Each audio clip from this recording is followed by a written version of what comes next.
Hi guys, what is going on? I'm EvoLoz and today we are back with another episode of Total War Arena. So if you've been watching my videos recently, you'll know I've been quite a fan of the Barbarian Cavalry. I'm up to tier 7 to the Blood Riders, and I've sort of been really enjoying them, particularly for their sort of speed and mobility, so their ability to pick their fights and get in and get out quickly. But there's been a lot of praise sort of on forums and stuff, and a lot of people seem to be using the Roman Cavalry, which we've got arrayed behind me. So I thought it was about time we gave them a go and sort of see what the fuss is all about. So I'm at the tier 5 Celeres. This is the first Roman cavalry you've got, if you're not including premium units. I think there's a premium auxiliary cavalry at tier 4, which I think is free to all beta testers, so check that out if you're interested. So how do these compare to the Barbarian Cavalry? Well, I've now got these pretty much fully upgraded. I don't think I'm going to bother with the helmet, morale and view range. I'm not that bothered about. Basically, these units sacrifice their speed if we check their mobility. They've got a base movement speed of 7.1, which I've got up to 7.5. The Barbarians, base speed can get up to sort of 8.59, and then with Arminius's momentum buff that he gets as one of his commander's ability, you can regularly be getting 10s and 11s on the speed, so they are a lot quicker than these Roman cavalry. However, where these guys exceed is on attack and defense. Defense particularly, they have very strong armor, good charge deflect, good missile block. They've got shields, and they've got sort of not one piece of chainmail, but chainmail with like collar guards as well. Good helmets and shields, and they get quite good attack.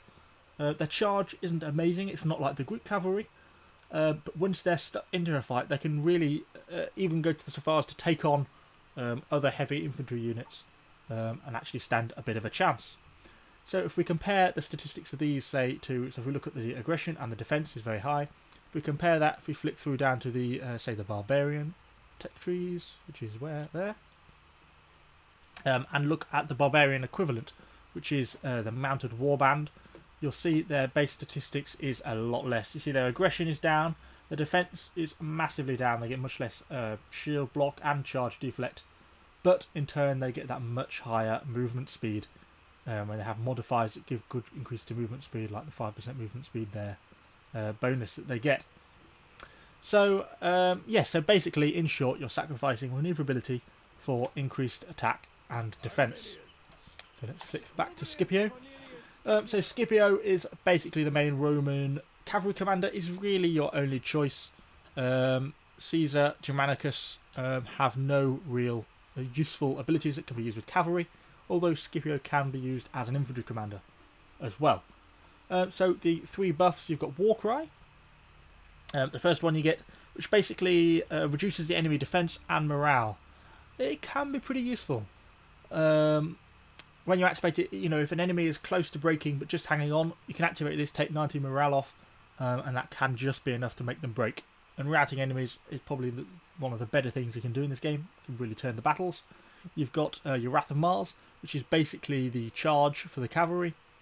Pretty standard to all the other units, hammer or the charge that you just get with the barbarian cavalry. Increased speed, increased acceleration, and impact damage. Pretty bog standard. And then Oath of Perseverance. It's a pretty hard one I'm finding to use successfully. It gives you a massive increase to charge deflect, massive increase to your melee defense, and makes your units almost unroutable because of the massive morale boost. However, it has the consequence of meaning you basically can't move. You get movement speed negative 80%, and you're silenced, so you can never get out of a fight once in this. Even if it's infantry, you'll be too slow to run away. And it doesn't deactivate until you're out of combat. So if you activate this, you've either got to win or that's it, really. There's no backing out of it once you've activated that. So it's pretty important to get the timing on Oath of Perseverance correct. So with that all said, let's hop into a battle. I'd just like to say these are now pretty much fully upgraded, so this is about as good as they get. So let's see how we get on. So we're loading in on the Alps map in the snow-covered version. Pretty mixed on the tiers. We're bottom tier basically, but there's quite a few other tier 5s as well. But there are a couple of tier 7s in this game. So we've really got to be careful to watch out for things like the tier 7 Roman Cavalry, the Legion Cavalry I think they're called, Things like that could be pretty dangerous, and any high tier archers that could pretty quickly decimate our units. So since we lack the speed of the barbarians, that also makes it a little bit harder to position yourself. So I'm sort of going to skirt around a little bit, sort of see how things pan out before trying to commit to anything. I don't want to get myself in a fight which I can't get away from.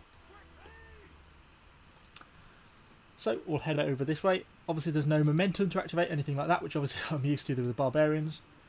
That's the other slightly confusing thing about this game, is that the hotkeys for things like charge are in different spots to the hotkeys for the barbarians, which makes it pretty confusing. I don't know why they've done that. I think it was G that was charged for the barbarians, but slightly confusing. One other simple little thing I found with these guys is that the war cry, it doesn't stack. So if I just select one unit and activate war cry, anything within that range will get the negative morale and negative melee defense effect. But if I activate all three at the same time, they'll still only get the 1 times effect. And since this takes 140 seconds to recharge, there's no need to use all 3 at the same time. So if you get engaged in a fight, just press 1, select one of your units and activate Warcry, and then when it expires, I think it lasts 15 seconds, press, select the next unit and activate it again. So there you can have 45 seconds worth of the melee debuff, rather than just 15 seconds if you activate them while having the whole group selected. So always activate them individually. So we've got some equites or equites in the middle who have engaged some high tier Roman infantry. They look like they're bugging out of that fight straight away. We've got friendly slingers engaging them, which is making me cautious about actually going for them. There's some enemy artillery here, but it is defended. And there's some... oh, we're being archered here. There's some enemy high-tier Legion cavalry down there. So I don't think that's going to work out for us. So I think we're going to head down into the basement. Down this bottom of this cliff. See if we can get involved with something down here. Although those archers are looking a little bit vulnerable. It's got to be said. If they're going to sit there by themselves, I would certainly be happy to make a move against them. So let's push up. Push around these slingers since they've stopped firing. Be conscious of friendly fire. Our veteran legionaries are obviously in the centre here. I don't know where those Legion cavalry have gone, which makes me nervous. But this does seem like a good opportunity. Maybe it's a trap. So we're going in. I see the Legion cavalry coming in behind us, so we're going to have to make this a quick... I still think, given how clustered they are, this is going to be a worthwhile attack. So we'll activate charge now. So good hit straight into them, routing the first one. I'm going to activate the war cry. Here come the Legion cavalry behind me. I am not going to activate Oath of Perseverance because I want to try and get out of this fight at some point.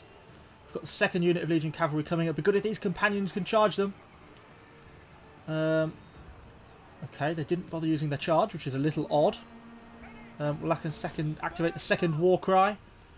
So that's one of the archer units broken. They've basically killed off these archer units. And the Legion cavalry seems to be backing off. Okay, so we're out of that fight. Let's see our options. So we've got this Legion cavalry here which are engaged. And they seem to be largely on their own, which seems kind of odd. And we've got our charge back.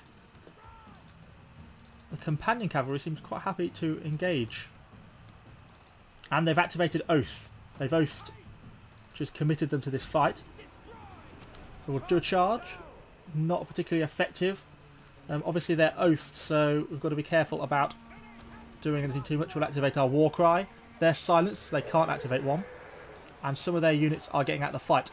So we'll use our units' Vicious Strike ability, which just gives us a small increase to weapon damage at the cost of reduced speed for sort of 10 seconds or so. So it's turning into a bit of a tough fight. I'm not sure I'm particularly a fan of this fight. I'm kind of inclined to think about starting to get out. We're a bit outclassed here. I think it's time to escape.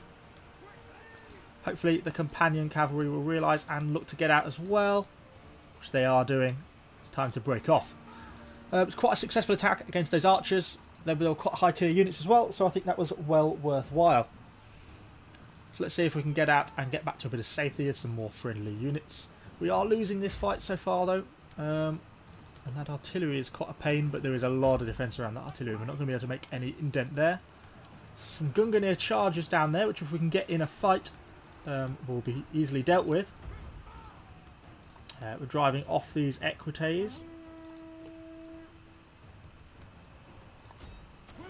We'll activate our charge. Oh, they got a very good hit on us there. Okay, that's not gone so well. We'll activate Vicious Strikes. I think we're going to oath now. We're sort of committed to the fight since this game seems to be ending very shortly. We should have activated a war cry before activated my oath, because obviously I then got silenced after the oath. So now it takes 5 seconds after exiting combat before the oath deselects. You see how slow my units are at the moment. There we go, so the oath's now ended, but I don't think we're going to get back to base. Even with our efforts, we're just too far away. There's a friendly phalanx axeman there, but it's just not going to be happening. But I think we gave a fair fight there. I'm quite pleased we got those archers. That was a nice little kill. They just got separated from the rest of the units.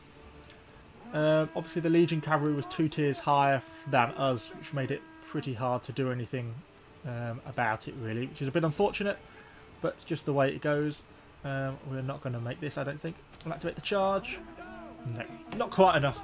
Well, I think we gave a fair fight there. Certainly some things I could have done better. I should have activated Warcry before I entered Oath. We got the top players for aggression, which is not bad. Looks like another Roman Cavalry commander got the other top aggression points. I think we gave as good as we got. Hopefully that gives you a bit of an idea sort of how the Roman Cavalry play out. They're quite good in the fight. I mean, those archers didn't really do any damage to us at all. Obviously, we were struggling against the higher tier Roman Cavalry, but you know they're 2 tiers higher than us, so that is to be expected. And you've got to think, if you, with the barbarian cavalry faced off against units 2 tier higher, you would not come out with if any of your units alive.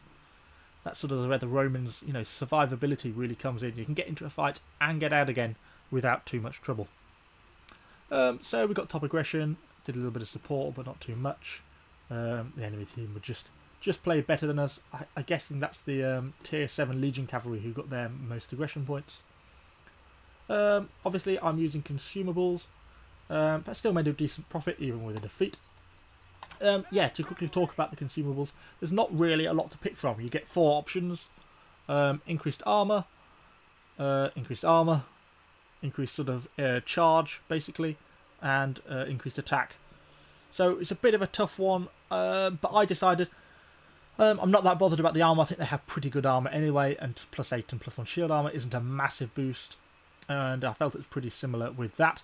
Drill Sergeant, send for me, it's between the weapons damage and the charge damage, but I felt that the Celeres lacked charge the most, and that's what they could do with the most, so I decided to go for the increased charge. You still get +6 melee attack anyway, and so I thought the melee charge was better than +8 melee weapon damage, since they already hold their own fairly well in the fight anyway.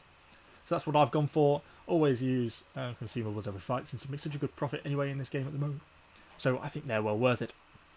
So I hope you've enjoyed this video. If you've been playing the Roman Cavalry or have any thoughts on the Roman Cavalry, let me know in the comments below. I'd love to hear from you. So without further ado, thanks for watching guys, and I shall see you on the next video.